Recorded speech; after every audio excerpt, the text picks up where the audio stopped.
박근혜 전 대통령에 대한 국정농단 재판의 1심 선고가 이제 닷새 앞으로 다가왔습니다. 이 판결과 함께 관심을 끄는 게 바로 생중계 여부입니다. 규칙이 바뀌면서 1심 선고 장면도 TV로 내보낼 수 있게 됐는데 아직까지 실제 중계가 된 적은 없습니다.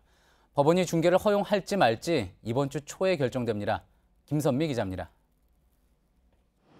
박근혜 전 대통령에 대한 국정농단 1심 재판을 진행해온 서울중앙지법 형사합의 22부는 이번 주 초 선고 생중계 여부를 결정할 방침입니다. 재판부는 사건에 대한 국민의 관심과 공익성 등을 고려해 중계 여부를 정할 예정입니다. 생중계를 허용할 경우 첫 사례가 됩니다. 앞서 대법원은 지난해 7월 규칙을 바꾸면서 기존의 대법원 선고뿐 아니라 1심과 2심 사건에서도 재판부가 허가할 경우 선고 당일 생중계를 할 수 있게 했습니다. 하지만 앞서 이재용 삼성전자 부회장의 재판부는 공익과 비교해 피고인들이 입을 손해가 더 크다면서 생중계를 허용하지 않았습니다.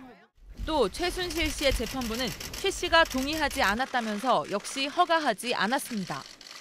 하지만 박 전 대통령의 경우 헌정사상 최초로 탄핵되는 등 혐의가 중한 데다 국민적 관심이 크게 쏠리는 사안인 만큼 생중계가 허용될 것이란 관측도 나옵니다.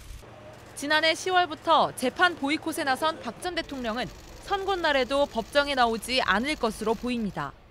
국선 변호인 5명은 지난주까지 여러 차례 접견을 시도했지만 성사되지 않았습니다. 박 전 대통령에게 적용된 18개의 혐의 중 15개에 대해선 이미 진행된 공범들 재판에서 유죄로 인정됐습니다. 이 때문에 징역 30년이 구형된 박 전 대통령에게 중형이 선고될 가능성이 크다는 전망이 나옵니다.